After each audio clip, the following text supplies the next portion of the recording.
And welcome everyone. I'm Paige Armstrong and I'm acting as the Deputy CEO for QDN at the moment, whilst Michelle Moss, who is the CEO, is on leave and having a well-deserved holiday. So it's my pleasure to welcome everyone to QDN's Inclusion Matters Forum. And for people who don't know me, I would describe myself as a very young woman. And at this point, we can all laugh because I may be telling a slight lie. I'm a slightly older lady, Mhm. blonde hair, and today I'm wearing a green jacket and some long brown pants. So this is QDN's fifth online forum in a series of seven. And all our forums are facilitated by QDN members who are also our QDN peer mentors. And I think we've got three with us today. I don't think I know that we've got Karen Brady, Karen Jen, and Josh Marshall today with you as the peer mentors. And it's great to have them with that wealth of experience they'll bring to today's conversation. So the peer mentors in their roles support other members, including our group conveners of the peer groups across the state. Today's session will be recorded and sent out to people who registered along with slides for our presenters. And the session is going to focus on education and learning, something I know that everyone who's registered has a very, very keen interest in. So thank you for joining us online today for what I know is going to be a really interesting and informative discussion. And I'm now going to hand over to Josh. Josh, if you'd like to do the housekeeping for the forum. Absolutely. Good morning, everybody. My name's Josh Marshall. I'm wearing a brown jumper. I'm up in Toowoomba. It's a bit chilly up here. I've got brown hair, dark blue glasses. I'm middle-aged, middle 40s. All right, so today, as mentioned by Gina, will be a microphone off session, except for the breakout rooms. Obviously, we want as much discussion as we can get there. Due to the short time we have together, we will not have time to take speaker questions. However, if you can write any questions in the chat and send them through to our chat monitors, they will be passed on to the speakers after the session. Please make sure we know your name and specify who the question is exactly for. Your questions will be public in the chat, so they will need to be themed. If that's okay, and any questions will be moderated with this thing. Now, if you can make sure you have your name on display as well on your monitor throughout the forum, that would be of great benefit. We understand that everybody attending today has their own individual views and opinions, and we ask that you remain respectful in today's forum. Please keep the forum a safe and respectful place to discuss. All right. If you have any technical issues, please put a message in the chat, or call QDN on 1300 363 783, and the QDN staff member will be able to help you out. Now, to turn on the closed captions for this, if you hit the CC button next to in the middle of your screen and click Show Subtitles. Now, we do have two Auslan interpreters that will be interpreting for us to make this as accessible as possible. So if you would like to pin them, if you would like to follow their Auslan interpretations, that would be great. So you can spotlight or pin them on your screen. We will also be providing a summary of questions and key points after the event. Now, Isabel will play the Acknowledgement of Country by Willie Prince, and that is for, sorry, uh, First Nations people and people with disability. Thank you, Josh. Uncle Willie Prince is a middle-aged First Nations man in a wheelchair wearing a blue pattern polo shirt and glasses. And I will play the acknowledgement now. We acknowledge the traditional owners of the land on which we meet. We pay our respects to elders past, present and emerging, and acknowledge the important role Aboriginal and Torres Strait Islander people continue to play within the community. QDN also acknowledges people with disabilities who have come before us and have died in institutional settings, as well as those who are still trapped in institutions or silenced by institutional practices. We take on the responsibility of being clear about the rights of all people with a disability, and when necessarily, speak in an informed and considerate manner for those who cannot speak for themselves. And I will now pass over to Karen, who will be setting the scene for today's forum. Thank you, Karen. Thank you, Isabel. So good morning, everybody. My name's Karen Brady, and I'm wearing a black top with a red strawberry badge. I also have red hair, and I'm wearing glasses, and I'm middle-aged. So thank you for joining us online today.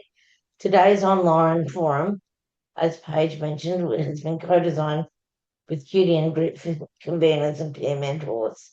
The purpose of the online and in-person inclusion Madam's forums include building connections and relationships, creating a space for information exchange, and to identify innovation, build knowledge and skills about disability rights and self-advocacy, empower people with disability and their supporters to drive systemic change in service systems.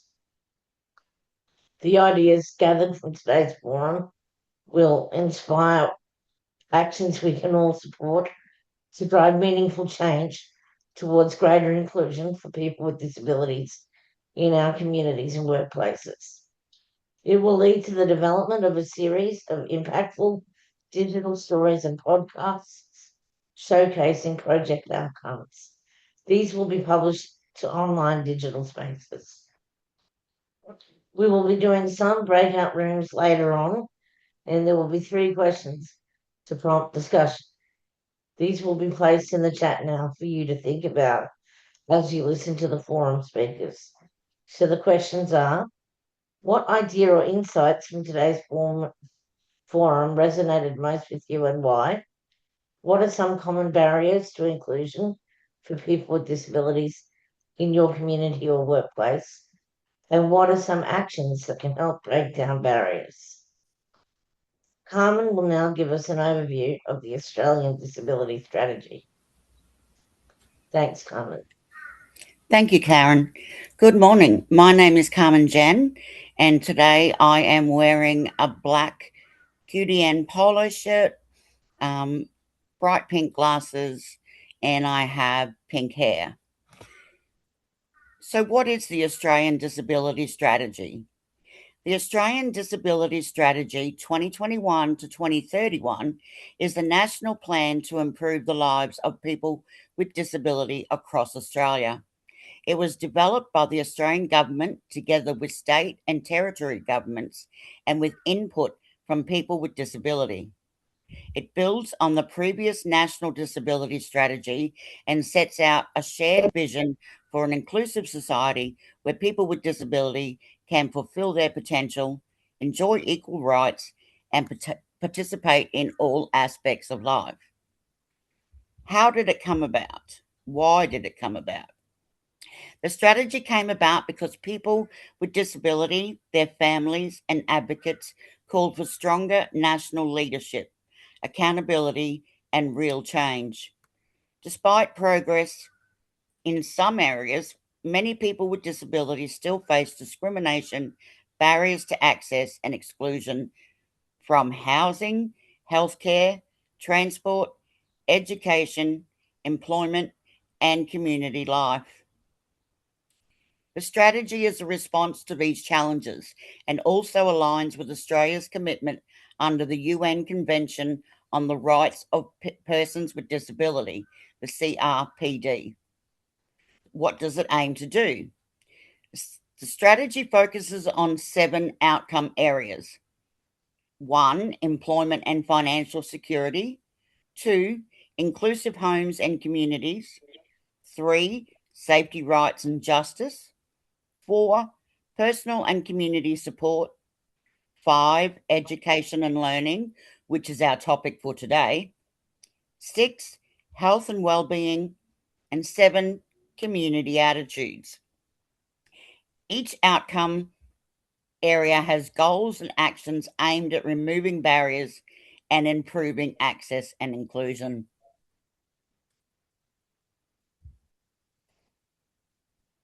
We are all here to represent people with disability, and we share a common goal to build a more inclusive Queensland where everyone thrives. Today, we have 6 guest speakers joining us online. Professor Paul Harper, the University of Queensland. Dr. Sharon Boyce, University of Southern Queensland. Dr. Talitha Kingsmill, Griffith University.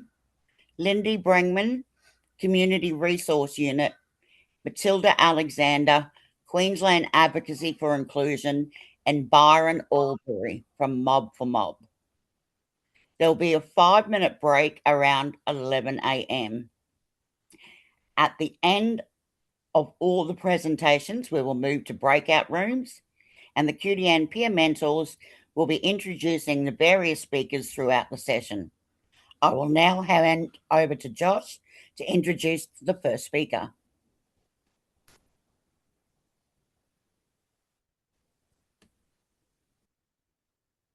Excellent.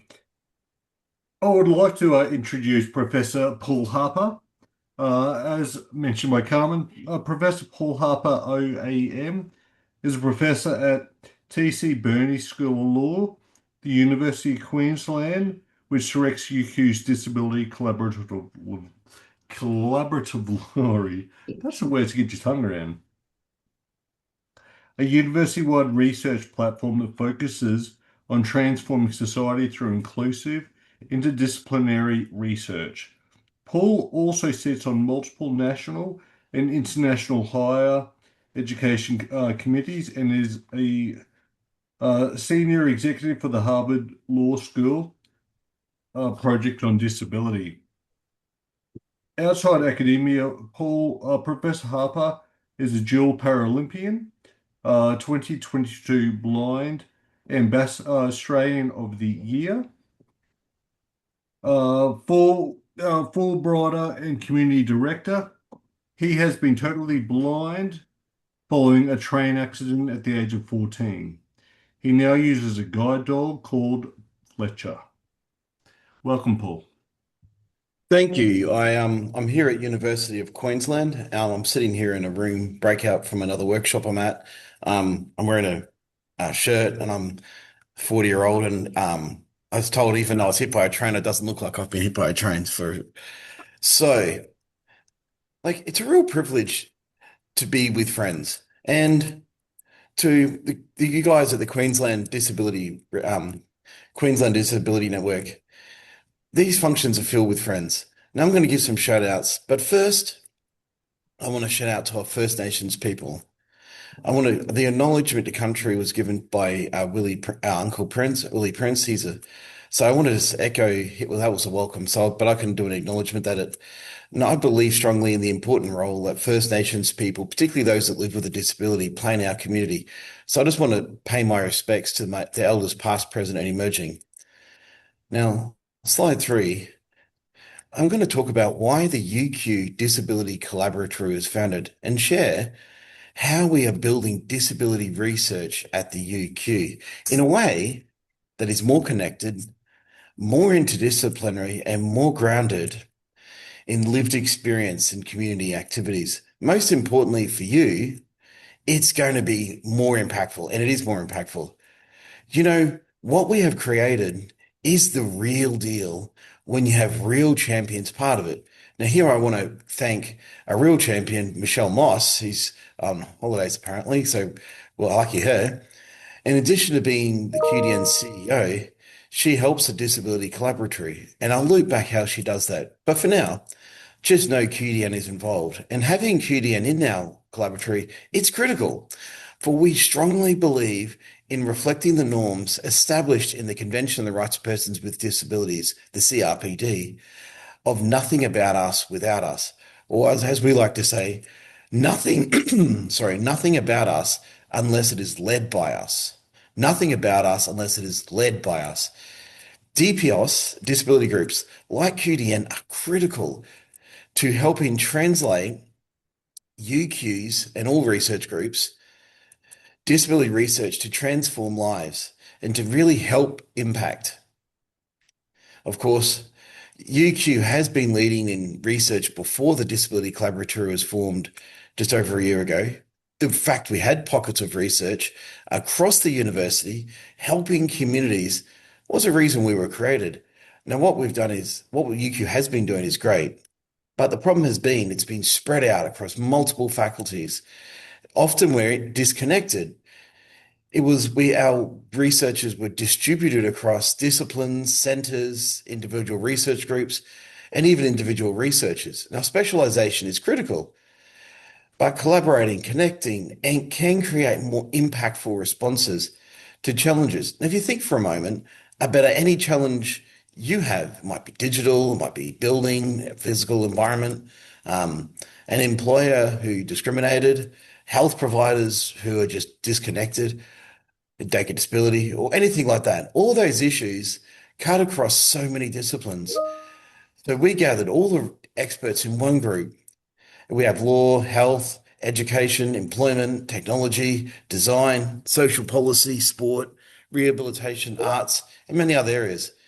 The Disability Collaboratory, the role of this group, it's a university-wide. It's a platform that's not just about just research, but it's also to do with education. And the reason we formed, for me, I mean, the official line might be slightly different, but for me personally, the person who founded it, the numbers of students with disabilities in our sector is growing, and it's amazing for me. Like when I started at UQ, so I'm off script here, but it was around 4% of our total student cohort, and that's all disabilities, and that was huge.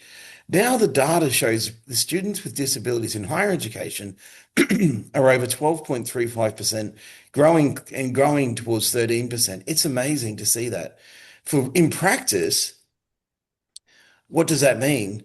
It means, in terms of numbers, the fact there's over Australian higher education, there's more than, well, not quite more, but there's near around 200,000 people with disabilities. That includes staff and students in higher education. That's a huge number, and that's garnering responses from regulators and from universities. And that means there's more opportunities and more of a safe place for you guys. There's more of a chance to join communities in a place where you can get a degree, where you can get a career and get involved in research. Research like what we help foster in the Disability Collaboratory. This lived community we have, it changes how we do things. It changes what we do and changes outcomes. And I hope changes lives. You've probably seen researchers talk to you about their exciting groups. But what I think makes this group truly unique is the way in which it is created. Universities are big. UQ to Cairns, send me the ticket. UQ, it takes a lot to get a university interested. They're big business. They're billion-dollar entities. And it takes a lot to get vice chancellors and executives put in place plans that bind them, like actually sign off on it. Now, the UQ Disability Collaboratory hasn't just been formed out of a group of enthusiastic champions.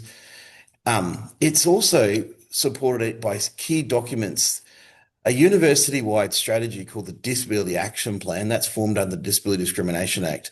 Now, in that, we managed to get in there a commitment to develop a research group and a research plan. And then I think this might be it's definitely Australia's first, perhaps the world. I haven't found another one, but at the moment we'll just say Australia. It's a university-wide research and innovation plan. The Disability Inclusion Research and Innovation Plan. This plan aims to harness UQ's disability research expertise. So that includes lived experience researchers, it includes people with a disability, and it includes those that have, what do you call it, carers or parents, and notice there's allies as well. But we use that, harness that expertise to make UQ better. So internally focus at one side of it, using our expertise to get better at what we do, which is great if you want to become a student or a staff member or just want to engage with us. But also, we want to harness that strength to champion a better world, to build big teams, to go for big projects which have big impacts. Now, I believe strongly that university are powerhouses, and when we work with community, then we can create a community that we all want to live in. Now, slide 4. Now, QDN, as I said, helping the Disability Collaboratory. And this is how. For me, the most important part of that Disability Collaboratory, it's helping our community. And this comes through our governance model. Now, I'm a lawyer, so I love governance stuff. But it is really important because when you get a governance document, governance structure that says disability is at the core, that really counts. So for us, the partners, the community, the partner perspectives, and the structure includes a disability reference group. Now, the disability reference group, it's one part of the executive. So we've got two parts. Essentially, think of it as a dumbbell. On one end, we've got a disability reference group. Now, that's led by UQ people with disability and carrying responsibilities along external providers, including by the amazing Michelle Moss. That's where he was shout out there from obviously QDN, Mob for Mob, and the Australian Federation for Disability Organisations. Now, the purpose of that group is to keep us grounded, to keep us directed. Now, that's one end of the one dumbbell, and the other side, we have a strategic alignment group, which is. Apologies, Paul, for interrupting. Just your 2-minute warning. Thank you. I asked for that, by the way. So it's not being rude. So that's perfect timing. And so that's the other end. And the reason we have them separate, well, I sit in the executive. So, I mean, I'm totally blind and we've got other people in that with a disability. But I'm a researcher, I'm an academic, and we want to make sure the other side is truly connected to community. For us, this strengthens projects, how priorities are identified and how partnerships are built and how impact is understood. That's why I think we're having, that was my time. And why I think it's so important. Now, I might go to the final slide I've got 3 examples there. It shows some of the projects we're doing. Now, I won't talk to all of them because I don't want to run over, but if I just take even if like the AI one, for example, I'm leading that. You can see Elbow, so the Prime Minister, release an AI forum. Well, how's that going to include people with disabilities? Well, this is the sort of thing we're looking at, actually including the Mob for Mob one. That one is, I think, really important because it's helping Indigenous people get work, but not just abstract. It has someone who's part of the community at Stradbroke with their community, developing things that help their community. And by helping the community, we change lives and create a better world, a world that we all can be proud to live in. Now, if you want to get involved, you want to hear more, keep in contact with QDN because they're changing the world. They're the champions. And if you want to, you can go through Michelle or you can come to us. And I really thank you for this opportunity to participate today. I'm actually going to run back to another workshop where we're building a major project to help champion employment, and that will include disability. That's why I'm there. So thank you so much for this opportunity to share with friends.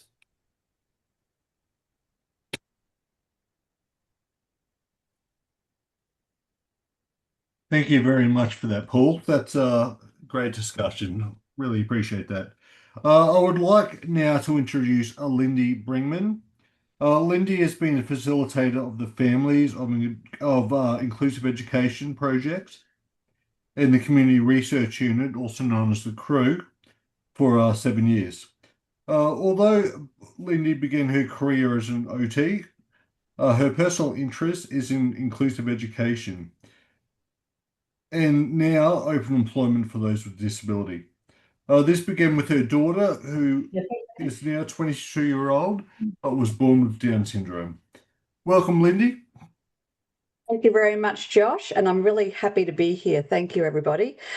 So on my opening slide, I have the text Cruise Families for Inclusive Education project. That's what I'm going to speak about today.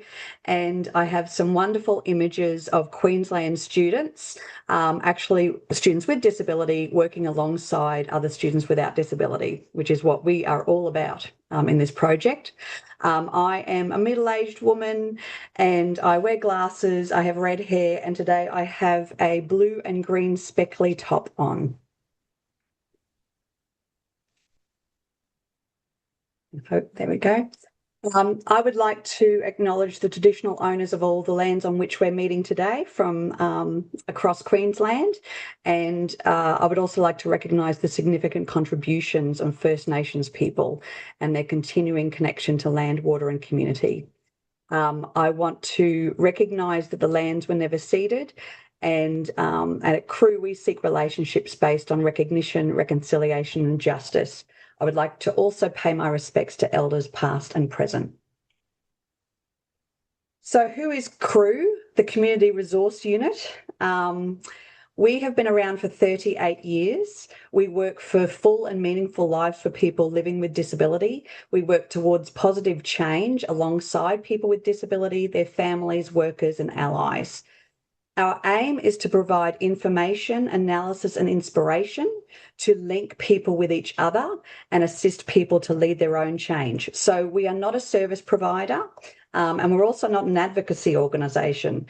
Rather, what we do is very much through lots of different projects ranging from families who have children with disabilities, which is the project that I'm talking to you about today, right through to a project around the school to work transition, so looking for employment for people with disability, and then everything later on as well in adult life. So looking at succession planning, safeguarding, getting good support work, and training those support workers, managing a team, many, many different topics. And home, My Home, My Way is another project. So I encourage you, if you've never come across CREW before, please check us out.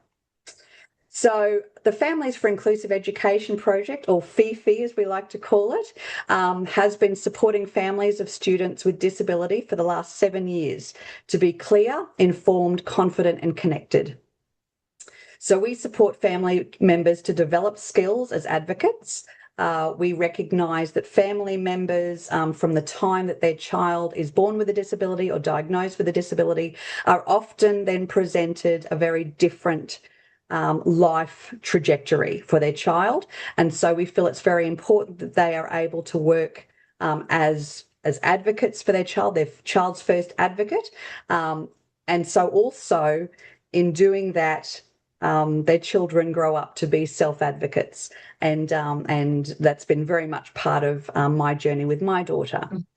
The inclusive education part is very important because we believe that families probably have the most investment in making sure that their children are getting good quality, contemporary, inclusive education, not low expectations and that sort of thing, but also that the importance of having a child with disability in the regular school with other children in just the typical spaces and schools in the community sets him up, or her up, them up for a life of inclusion.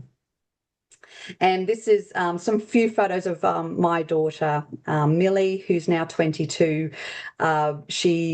And it was a very tough journey, but we probably mostly for me advocating for better for her, but she was included in a mainstream school.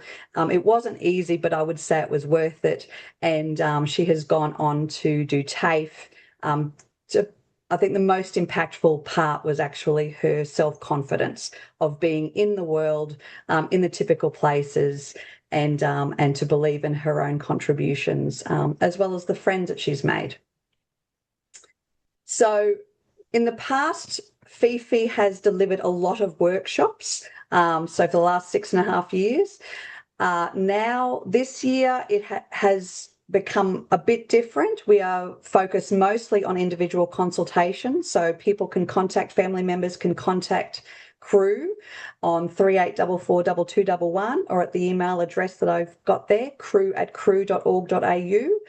And we can have a conversation with a family around resourcing them and equipping them with the skills to advocate for their child's inclusive education. We also train people interested in hosting peer support events or supporting other parents in their local community. We are Queensland-wide. Our website is full of lots of different fact sheets, booklets, videos. Over the 7 years, we have created a lot of resources that we hope are very family-friendly, but also quite well-tailored so that families can share them with their schools and their school staff. So the website address is there. We also have a great collection of interstate and international resources that are very much aligned with inclusive education.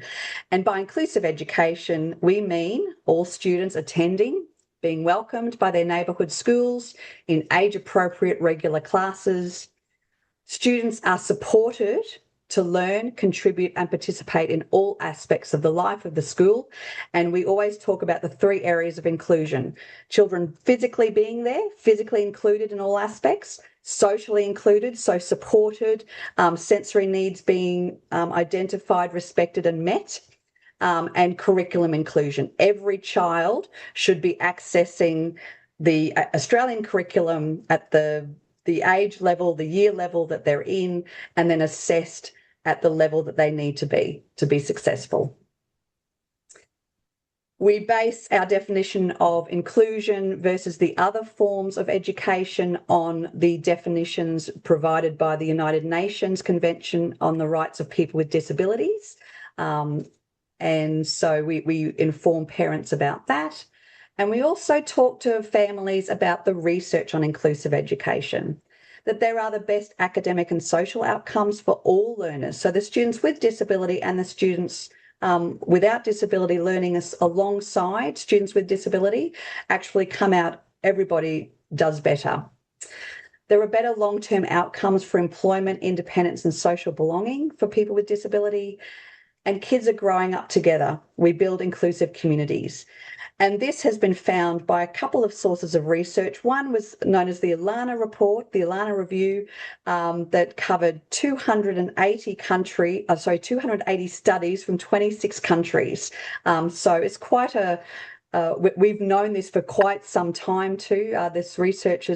We've been researching this for 50 years.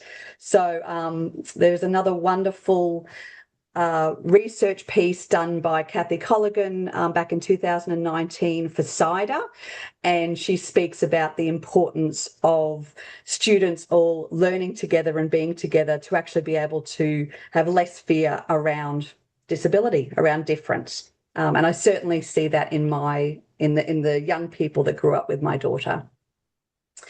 We make sure that families are informed about the Disability Discrimination Act, the standards for education that come under that Act, as well as the Human Rights Act in Queensland. And there are parts of that, the disability standards, which I don't have time to go into right now, but I do encourage, and we always share with families, a very valuable resource that puts the standards into very plain language, which is like the community-friendly version, which is available on the NCCD website.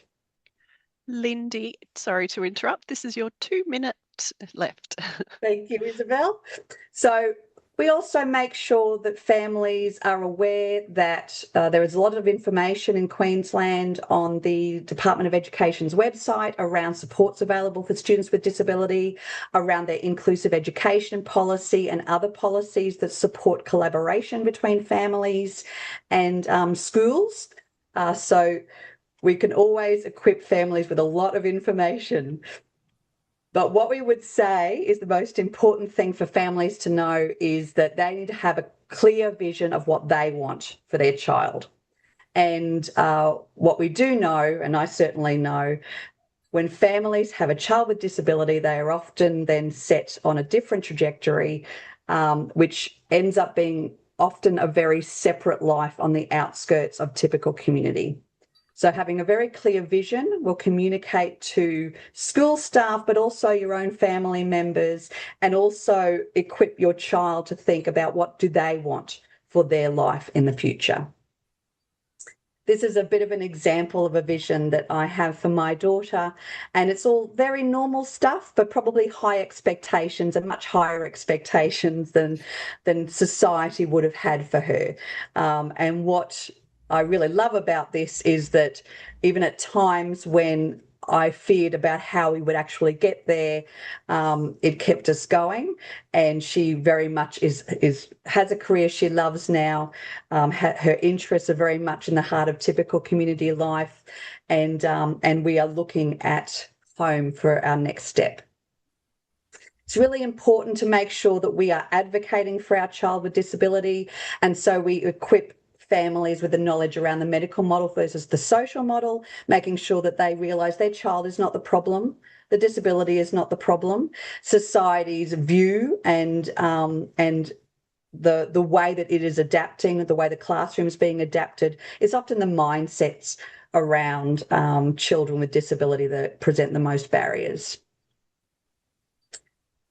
And we encourage families to communicate all of this, their vision for their child, who their child actually is, not in disability language, but in strengths and interests and who they are, and then communicating what's necessary. So what works for them, their reasonable adjustments that need to be provided at school, and the things that don't work.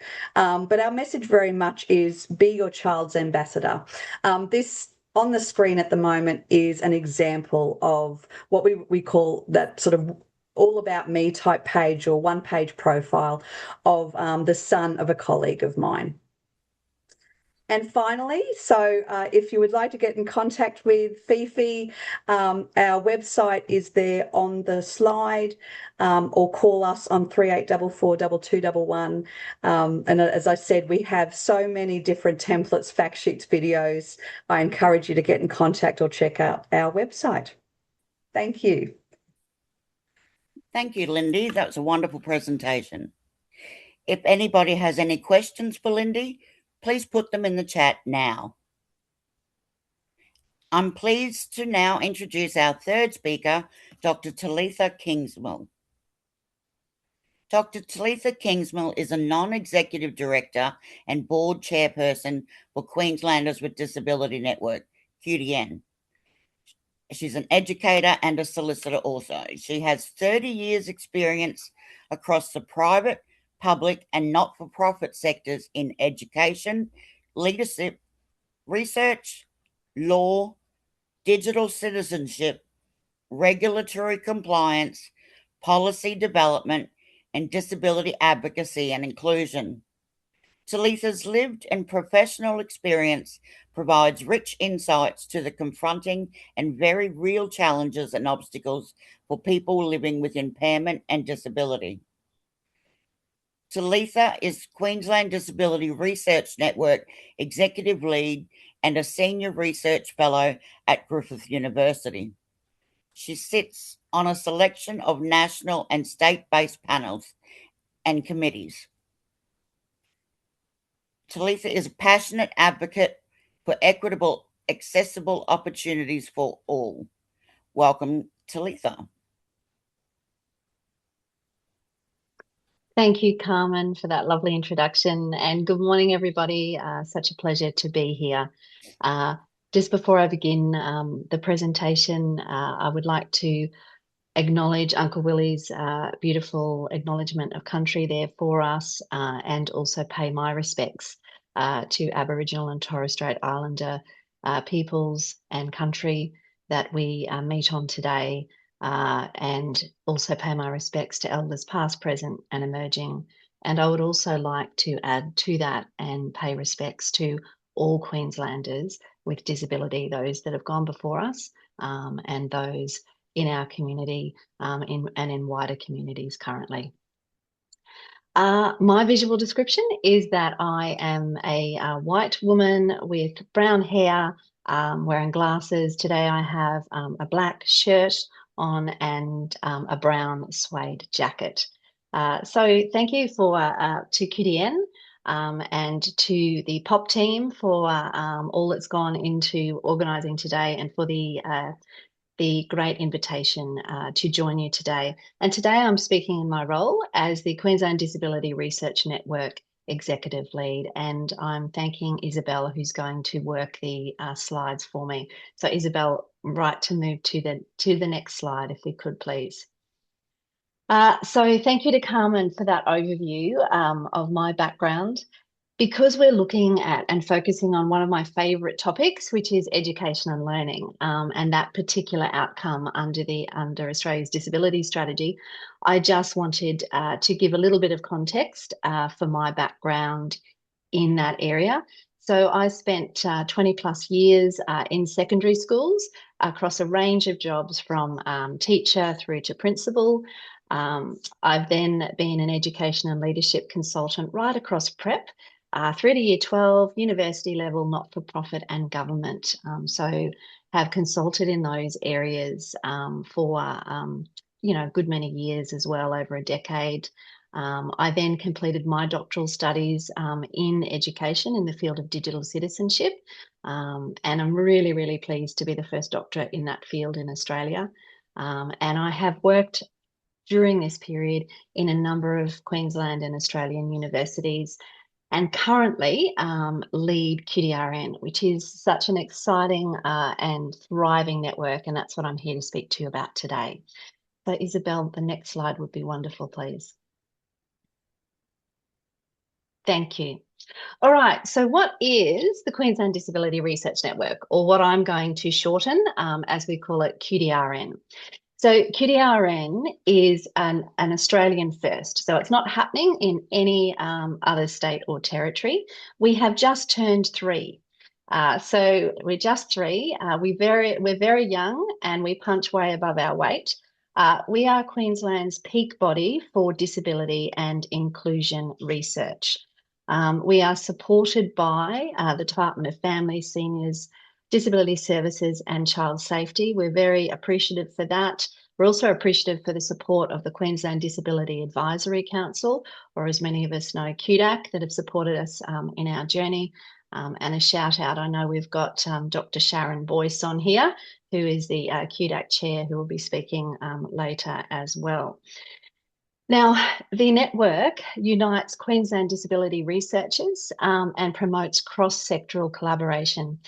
So where this all started was that there was a feeling in Queensland that we have very specific geographical considerations, place-based needs, and we are very different to other states and territories in Queensland. We have so much expertise that is within universities, outside of universities, across industry and government, people with disability community and sectors. There was so much there that was untapped potential to actually say, let's join all of those forces together and let's have a united Queensland disability and inclusion voice. And that's what our network is. So it's a network of universities, which I will talk about those universities in a moment. We heard Professor Paul Harper at the beginning. So UQ is one of the 9 universities that make up the network. And each of the universities have their own institutes or beacons that focus on disability research. As Paul was explaining about UQ, many of you will know Griffith University Inclusive Futures Beacon. QUT has an incredible disability network there as well. So what QDRN is we bring all of that together, and we are the united voice for research in Queensland, which is really fantastic. So I might just go to the next slide, if we can, please, Isabel. So conscious of time, I'm going to keep up the pace and keep up the great efforts of Lindy and Paul before me here. So our QDRN commitment, and some of you will notice that you might recognise yourself or other people in pictures that are on the screen for everybody's benefit, there is a word accessible document of this presentation today as well, which I know Isabel and Gina and the team will forward out to people if you are interested in that also. So the QDRN commitment is to the long-term goal of improving the lives, social and economic participation of people with disability. And the way we do that is by understanding that relationship is everything. So sustainable, collaborative research partnerships. So not a case of thinking, gee, we need to get a bit of research happening here. We better, contact some, organisation that is a representative organisation for people with disability, or see if we can just, speak to a few people and maybe get a little bit of collaboration at the end. No, QDRN understands that it's all about partnership, and that partnership is about then speaking, communicating right from the beginning, so that we really understand what are the needs for research and evidence-based factual data in Queensland. Next slide, please, Isabel. Okay, I would just like to talk about the governance for QDRN, and I should mention also there'll be some information that goes into the chat later, but everybody is able to become a member of QDRN if you are interested. It is free membership, and we'll pop in the chat the link where you can actually go and sign up to become a member. And I know that we have a number of members, QDRN members, that are online here today. So a shout out to all of you also. So we are a not-for-profit. QDRN is auspiced by Griffith University. And it was established in 2020. The advisory group, I should say, he was established in 2024, and it represents 9 Queensland universities. Those universities, which I will just call out now for the benefit of any of our attendees who are low vision or blind. At CQ, yes. Sorry to interrupt. This is your 2 minute. I just wanted to get that before you went through the universities. Oh my goodness, 2 minutes. Okay, thank you so much. So CQ University, Griffith, James Cook, the University of Queensland, University of Southern Queensland, QUT, University of the Sunshine Coast, Torrens and Bond. Can I say our sector stakeholder committee will whip through this, please, Isabel? A shout out to people we have online here today. This committee represents peak bodies, individual inclusion consultants. We have a number of people online here today. So QDN is on that committee. Michelle Moss, we've got QAI, a shout out to, I see we have got Matilda here today. We've got Peter Tully and Kate Dufty, who are also on that. We have Outback Independent Living, Mental Health Lived Experience, Capricorn Citizen Advocacy, Autism CRC, and the Department of Family. So fantastic group. Next slide, please, Isabel. Just a couple of things I'll leave you with. One of the key operating principles that we work with that align to the outcome today is developing research capacity among all community members, university researchers and citizen scientists. So we do that with a lot of free meetings that are online and in person. We've got one coming up on the 30th of July where we'll actually be looking at the latest guidelines for community engagement with First Nations autistic people. We'll also be looking at the latest guidelines for neurodivergent higher degree research students. So if you're interested in information about that, please let Isabel and Gina and the team know. Next slide, please, Isabel. And finally, we have a QDRN hub. On that hub, the Queensland Disability Research Network actually engaged all throughout Queensland in 2024. And you'll see there's a disability research agenda that's free to access and in an accessible format that's on the hub, which is on the slide there, which is fantastic. Please have a look at that. The next slide would be great. Thanks, Isabel. And an incredible disability research library. Again, free to access, jump on there. It provides evidence-based plain language summaries for every single journal article that's on there. So it's really easy to use. There's a captioned video, there's a word accessible document, and a plain language summary with links for more information. And final slide. Thank you. Sorry, next one, Isabel. There we go. So there are our cornerstones. If you're interested in knowing more, we're a community of practice for United Queensland Disability and Inclusion Research Voice. We have regular meetings. It's all about building capacity, having that United Queensland voice for all people with disability and for all Queenslanders. So really, really fantastic to be part of today. There are contact details on the final slide, and if anybody is after more information, please reach out to the POP team. Thank you very much. I'll pass back to you, Carmen. Thank you, Talitha, for your presentation. If anyone has any questions for Talitha, please put them in the chat now. We will now go to a 5-minute break. However, due to technical issues, we started later today than scheduled, so our event will now go until approximately 12:15. See you back at 11:11. Thank you.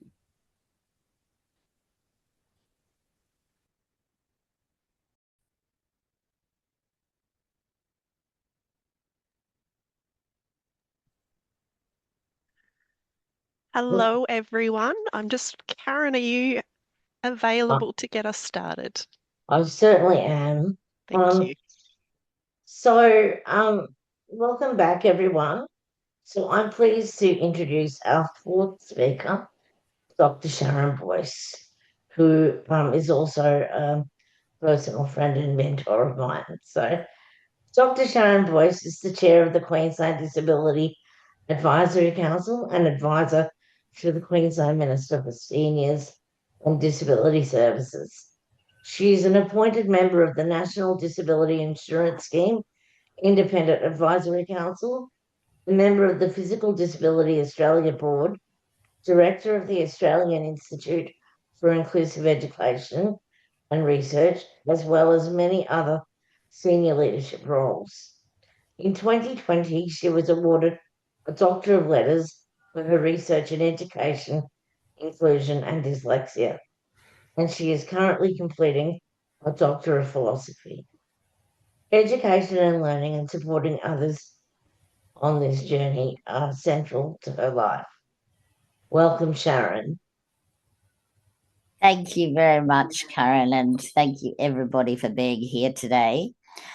And I just would like also to acknowledge the traditional owners of the lands on which we meet today. And from Toowoomba here, where I am, it's cold here today. The Gayamo, Jarowa, and Waka Waka people, and also people with disability who have come before us and have really led the way for us to be able to be here today, being part of this, I think, a celebration of education and learning, and the fact that that is a pillar of the Australian Disability Strategy really suggests how important education is to being a part of society and to being part of this journey together on learning and sharing of knowledge and information. I thought today I was asked to talk about my PhD. Now, everybody asks me, what's your topic? What are you doing? What are you researching? And you know what? I have to keep going back to look at my own title. And I have worked on this for like 20 years. And you'll know what I mean by when I tell you what the title is. The Epistemic Voice of Boyce, an ethnographic study of a lived life of disability, critical disability training, and disability policy development across Australia. Now, it seems a very fancy title, but what it is actually looking at is why education is important, the exact topic of what we're doing today, and how that has really been explored about what is happening in Australia across the last 25 years. So it's a long journey and it should be finished. But the last chapter has been quite intense. And the bringing together of that knowledge because of where we are actually in a society at this point and what's happening within the NDIS, what's happening within society, and the importance of putting that together in that last chapter is, I think, vital to making the whole PhD work. So I have till December now to hand that in. So I'm not going to be able to tell you about the end of it, but hopefully you will all be able to hear about it, because when that's finished, I want to talk about that journey. So I thought today I might sort of talk about that. I'll talk about my Doctor of Letters, as Karen spoke about the book that I wrote that brought together all of the work that I had done in hidden disability on dyslexia and the different factors that fed into that.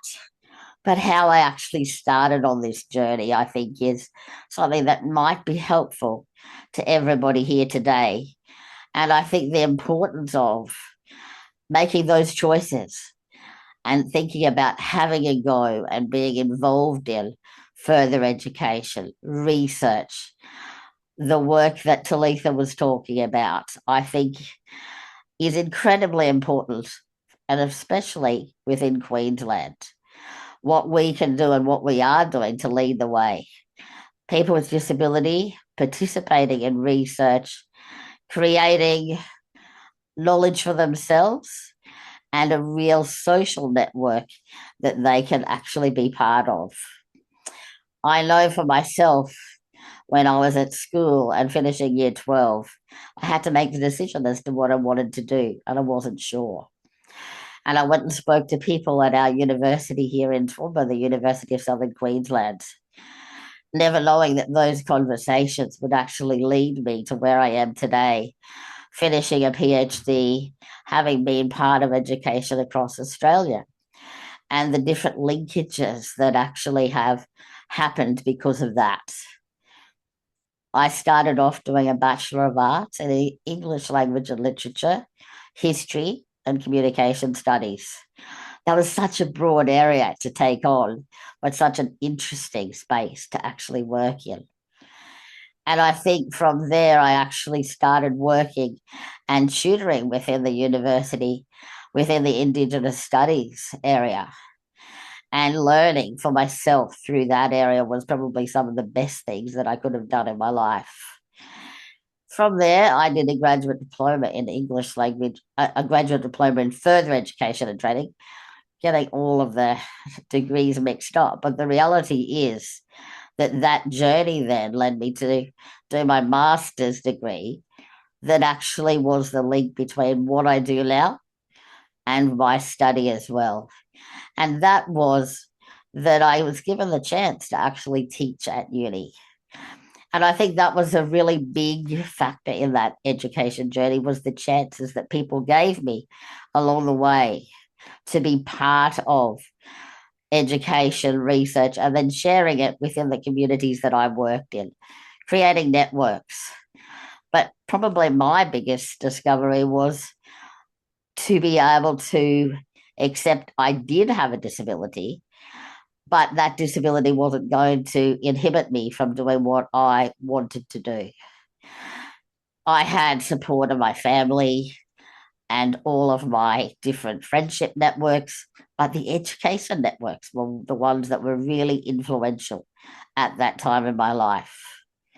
The fact that I could be part of, and I remember I was finishing my graduate diploma and I had to be assessed.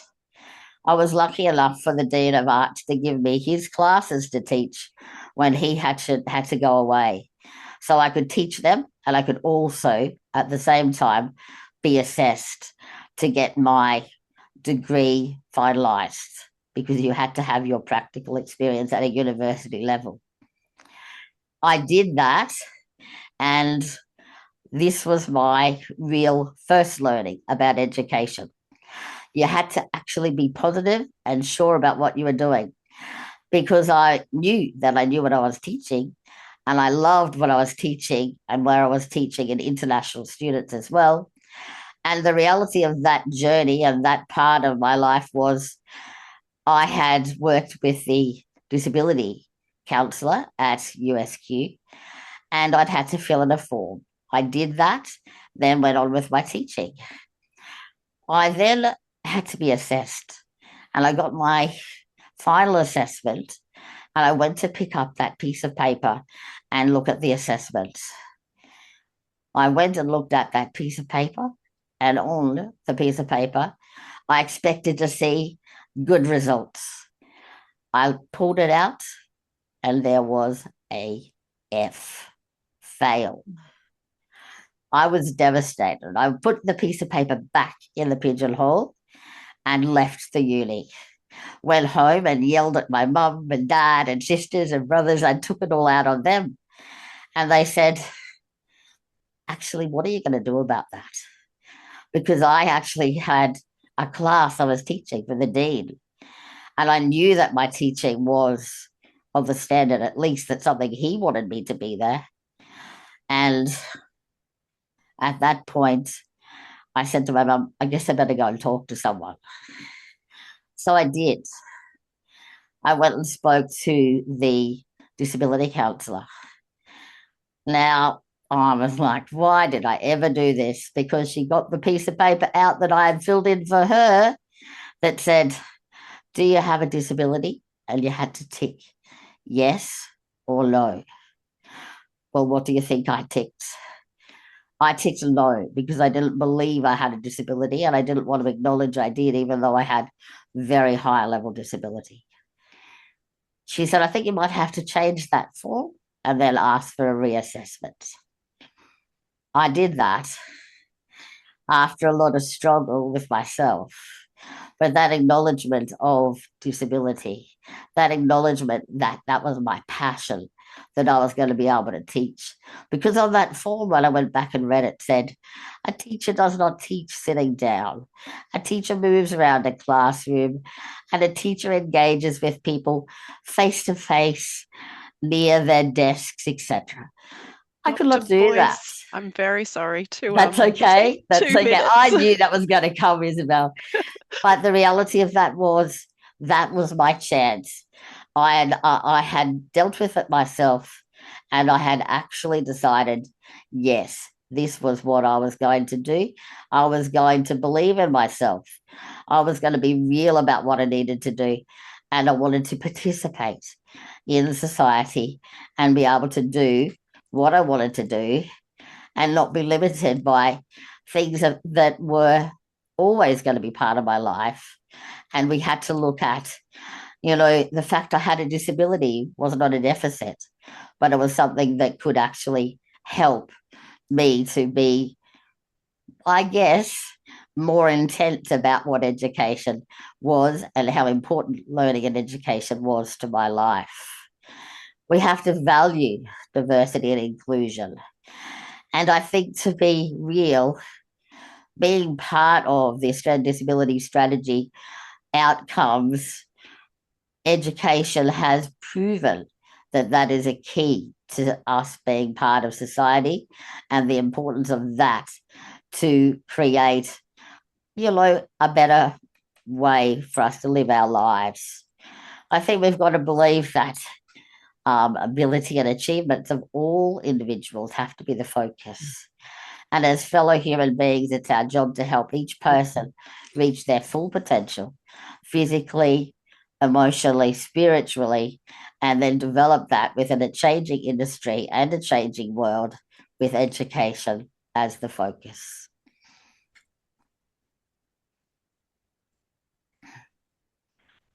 Okay.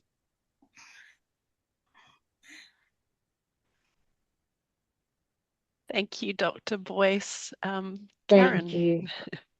Thank you, Sharon. That was an amazing presentation. Thank you for sharing that today. And if anyone has any questions for Sharon, and I can see lots of thumbs up, please put them in the chat now.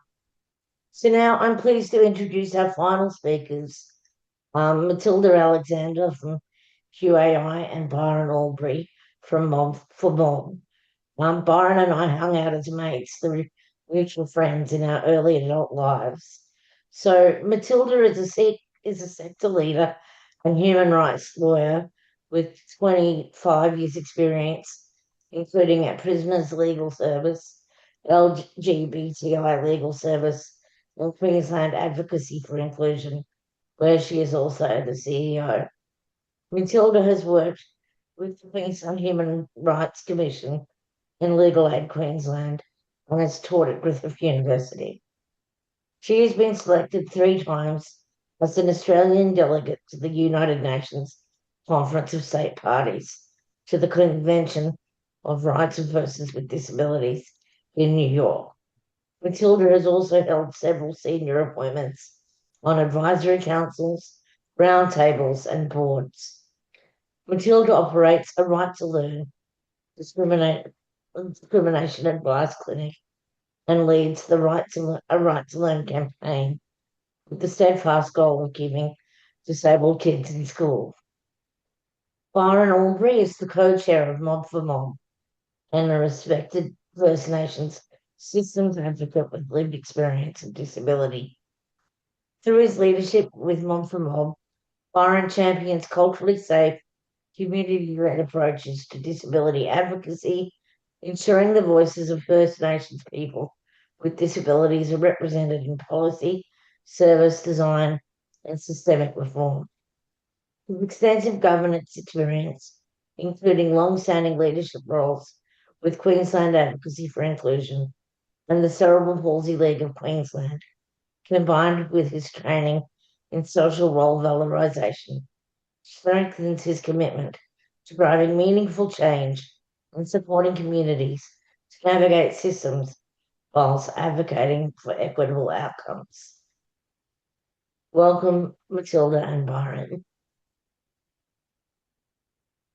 Thank you, Karen.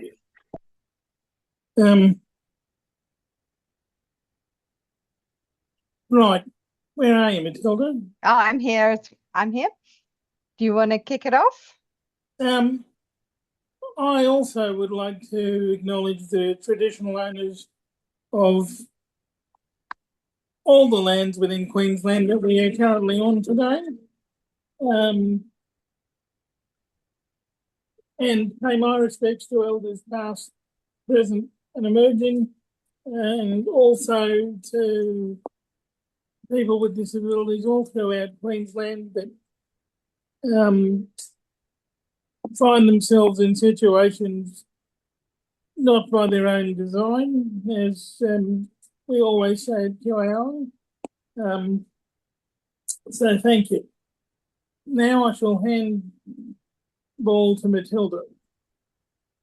Thanks, Byron, and I'd also like to acknowledge the traditional owners and pay my respects to elders past and present, acknowledging I'm coming to you today from Mackinjon, which is Turrbal and Yagara country.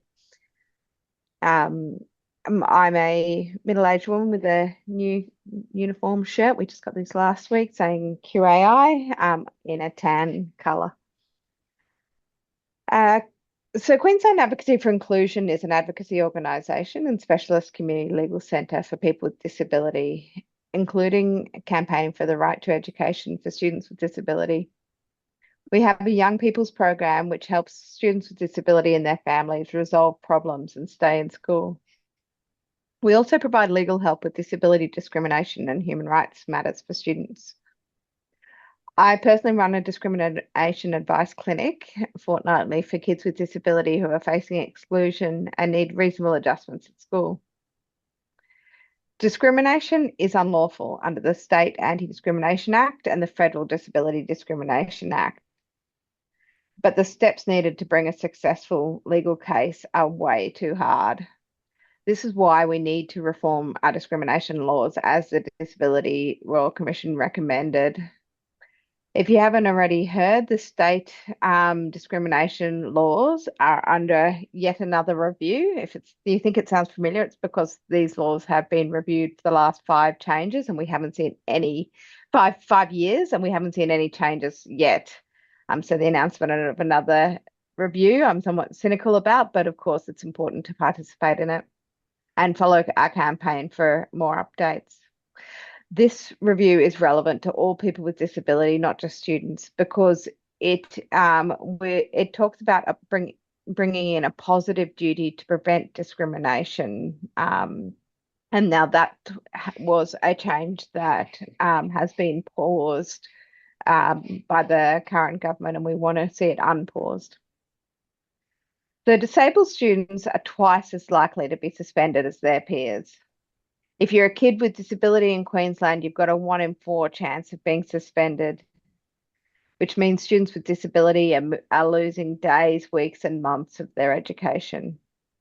It gets worse for First Nations students and for students in out-of-home care with disability. The loss of education has a lifelong impact on kids and an impact on every workplace that could have benefited from work and every community and family that's disadvantaged. Unfortunately, this statistic is getting worse, not better, and we're now seeing a record number of prep students with disability suspended and excluded, which is shocking. So QAI has partnered with QATSIP, ATSL's Youth Advocacy Centre and Peak Care to call for an end to unfair suspensions. The A Right to Learn campaign wants to keep kids in school by making suspensions a measure of last resort. Supports, including disability supports, should always come first. Suspension as a last resort was a recommendation of the Royal Commission. It's a sentiment echoed by all good schools and teachers, but it's not yet law in Queensland. Education is a right, and keeping students out of school does not benefit them. It doesn't benefit our schools or our economy. Suspensions and exclusions don't work, but providing adjustments, care, and support does work. We know there are solutions, and we keep showing them throughout the campaign. There are many schools that are doing this well. Some of these schools have high numbers of kids with disability and very low suspension or exclusion rates. So we know that it can be done when there is commitment. The high rates of suspensions and exclusions for students with disability is evidence in and of itself that suspensions and exclusions don't work. Yet the more they're used, the more they're justified, resulting in a self-perpetuating and escalating spiral of failure. This is not the failure of the students with disability. It's the failure of us as a society that lets these kids down. If a doctor was seeing a patient who was getting sicker because of every treatment, the treatment would be reconsidered. Suspensions, however, are making the problems that these kids are facing worse. We need to stop excluding kids and start looking at what needs to change to keep them in school. And for every kid, this is something unique, something different. These students are our literal future, and the educational path we provide for them today will be the road that we walk on for decades to come. So we need you all to sign up to our campaign. The link's just been popped in the chat. As supporters, to stay engaged, take action, and turn up to make sure that our schools are reflective of the world that we as adults want to live and play in. A world where people with and without disability live, work, and play side by side with equality and inclusion. Thank you. Over to you now, Byron, to talk specifically around First Nations kids. Education is important to everybody, but it's specifically important, well, it's particularly important to First Nations kids, because if they're supported to stay in school, and regardless of what disability they have, they've got more opportunities in their future lives than they would have without. I'm having gone through many variations of this myself. I I consider myself a walking poster for everything good about the world if you make the right choices and help people make the right choices. If these First Nations kids, because we have a higher percentage of our young children with disabilities than ever before, if they're not supported to stay in school within systems that already exist, we will continue to see that whole cycle of, suspensions and school removals and going backwards over and over again. I mean, I consider myself lucky because my situation, I didn't do very good in school, to be honest. I absolutely disliked it with a passion. I often tell Matilda I hated it. But I actually really loved uni. So I do dig what Dr. Sharon Boyce was saying. When you find something you love, you run with it. Very and sorry to interrupt, Byron and Matilda. Just your 2-minute time left warning. so all I can say to that is we've got to help not only First Nations Queenslanders with disability and remaining in school. Our programs that Matilda champions on behalf of QAI, we've got to get as many people involved with signing up and flying the flag for change and law reform so that all these suspensions and law reforms actually get off the ground and get seriously looked at. Thank you.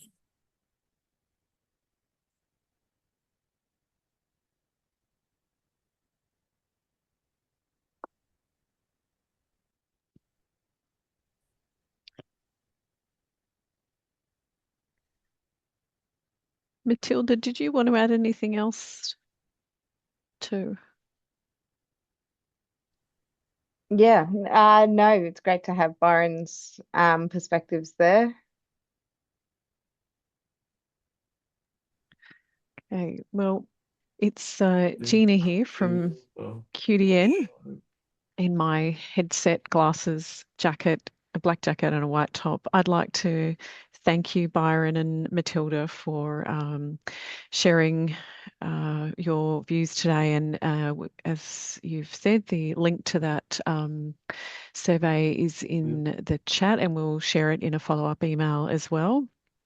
Yes, thank you to all of our speakers today. It's been really thought-provoking and always a very topical subject. So thank you. We're going to actually move into some interactive breakout rooms now.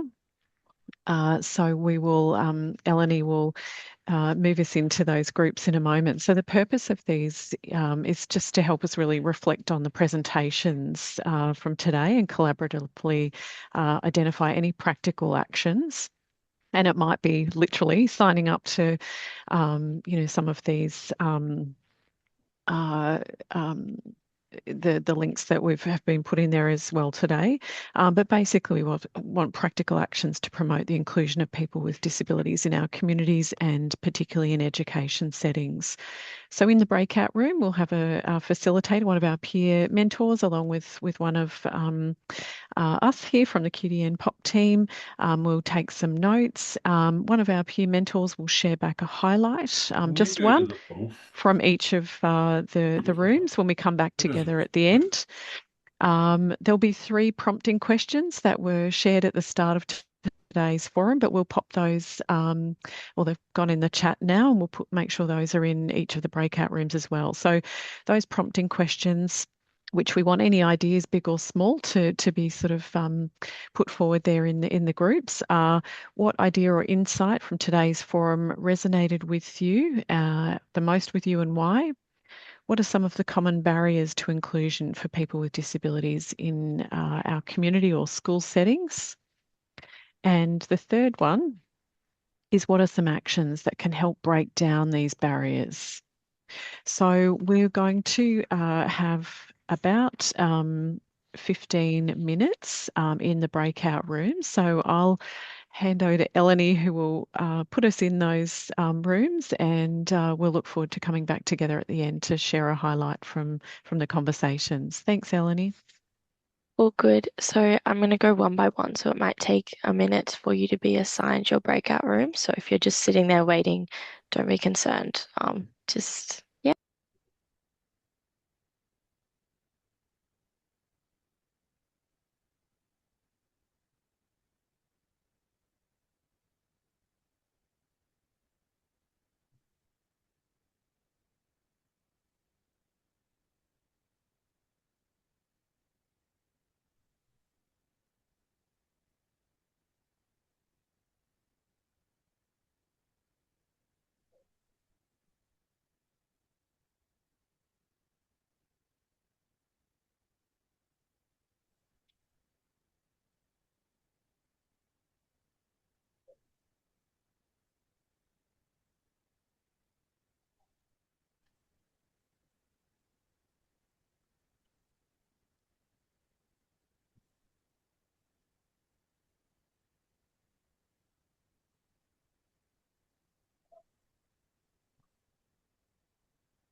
Hi, it's Sue here. How you going?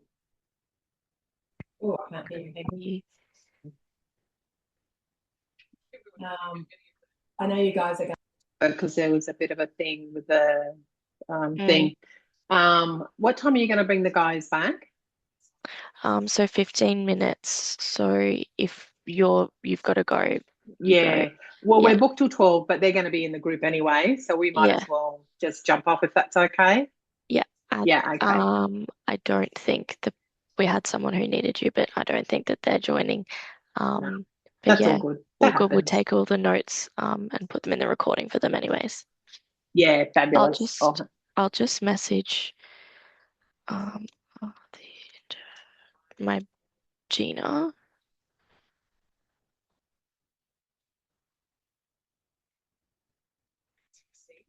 But thank you for helping out today. Really appreciate that. no, that's fine. That's fine.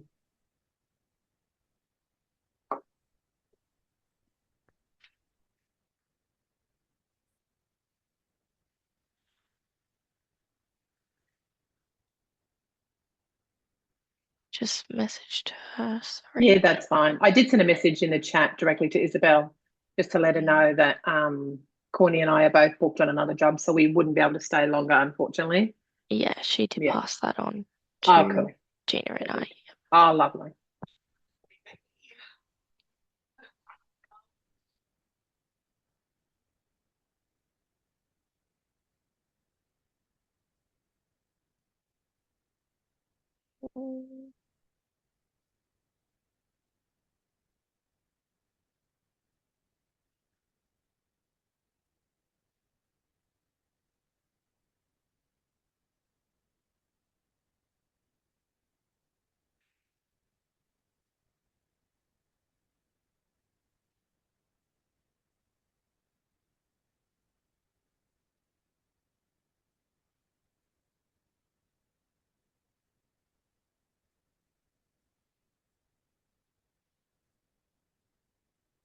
Yeah, they're both in one of the breakout rooms now, so I think Okay.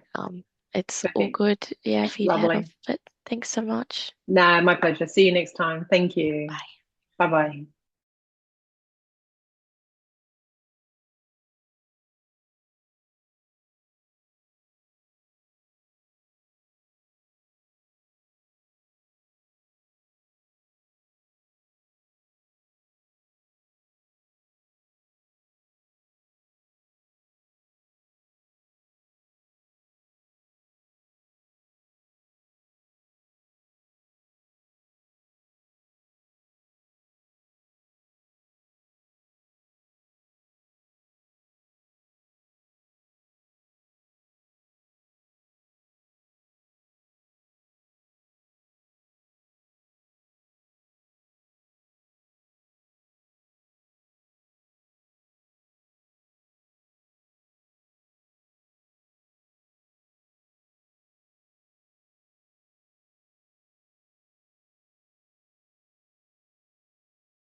Hi, Matilda. Hi, sorry, I've got to go because I've All got another good. meeting at 12. All good. Bye. Thanks for being here. Bye.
Hello. Josh, I how think are you? I accidentally pulled myself back.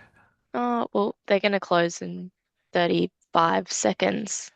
Awesome. So, So, are you did you take Amelia's job, what she was doing? no, Amelia's just on a holiday. So she's coming back. Are you staying? Yep, I'm staying.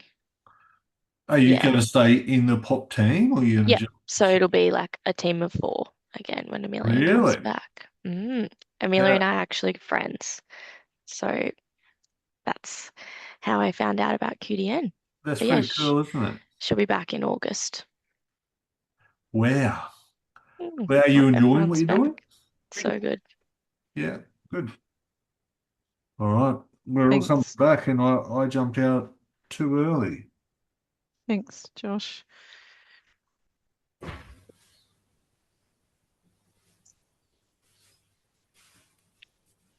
Just I'm sorry about that to my group. I used my clumsy fingers and press enter It's instead all of right, just Josh. OK. All good. It kicked me out. But the discussion that we had was very rich. So are we all back with us? Yep, we're back, Josh. We're all back? All right. So welcome back from the breakout rooms. I'm sure we all had a great discussion. It's good when we put our heads together and really talk about some of these issues. So the QDN policy team is keen to hear from members here, people with disability about these issues impacting our lives. So it's great to hear from us. Our members are the centre of everything that QDN does. All our policies are written from a member perspective. What matters to us? Nothing about us without us, or at least without our co-design knowledge. All right. So there has been a link put in the chat where you can share your story if you like to, but let's jump around the breakout rooms and just so we know what kind of things we're talking about, I will start at our group and maybe we can pass on from there. So we obviously spoke a lot about this is about education, but a lot of the inclusion barriers we see comes down to attitudes, comes down to acceptance, and both of them lead to discrimination. I see it myself, and I push myself out of the room by mistake. But I see we don't probably enforce enough empathy. We don't enforce enough understanding. So people kind of leave those with disability to the wayside a bit, which is very unfortunate. Does somebody else from my group want to put in anything I lost before we pass on?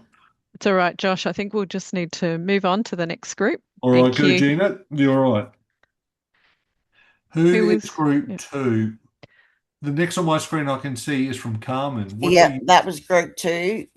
So we had a good discussion as well. Our main takeout, however, was all speakers today were wonderful, and everybody brought different aspects and curiosity, and sorry, produced lots of thoughts to affect change. Thank you.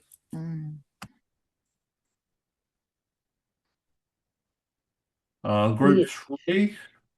I don't know what number group I was. I'm sorry. Just go for it, though, we were Karen. 3, Karen. You were Okay, 3, great. Karen. So a key theme was the need to challenge discrimination and low expectations by focusing on people's abilities and ensuring children understand and identify their strengths in their disability and providing reasonable adjustments rather than treating people disability as a behavioural issue, changing how discrimination is assessed and addressed, and creating broader definitions of success and inclusion that value the diverse contributions of people with disability. So that was our Can I just add one thing in there, Karen? Yes, please, And I'm sorry I reported it to our group, but in my presentation, I forgot to say, and it was the key points that I was wanting to make, that with that grade that I was given of a fail, and when I challenged it, when I accepted it for myself, and I got a distinction, that was the key to me being positive, and how education and how all of those positive stories today made such a difference to everybody's life. So believe in yourself was a point that came from our group as well. Thank you. Thanks, Sharon. Group 4, I think, Josh. Oh, no, we just had the 3 groups, I think. So yeah, all done. So over to you, Carmen. Thanks, Sharon. Thank you. Thank you. So we've taken note of all the questions asked in the chat and a copy of the range of issues and questions that have been raised here today, as well as the breakout room notes. We will collate all these notes and share after the forum is completed. This information will also form part of a broader action plan towards QDN's initiative with ads. Sorry. Thank you for your excellent guest speakers today and all the participants for attending. It's really exciting to see how many people are talking about and demonstrating their commitment to people with disability and the Australian Disability Strategy outcome areas, including our focus outcome today, education and learning. In Queensland, 1 in 5 Queenslanders have disability. Individually and together, we have a strong voice, and events like today's forum prove that. If you're not already a QDN member, join us so that you can help change the landscape for people with disability going forward. We also have many peer support groups around the state and online for people with disability, so please reach out to attend one.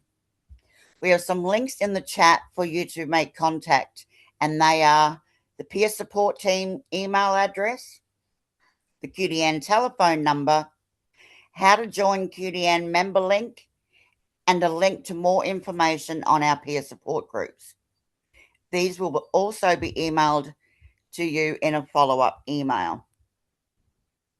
Thank you again, and we look forward to seeing you at the next Inclusion Matters Forum, either in Longreach on the 16th of September or online for the next forum on health and wellbeing on October 15th. Finally, we would like to leave you with this question. What is one personal commitment each of you can make to support inclusion moving forward? Thank you. Thank you all. Thank you. Thank you, Thanks, everyone. everyone. Thanks, everyone. See you later. Enjoy your weekend. Bye. Thank Bye. Thank Thank you. you. Bye. Question.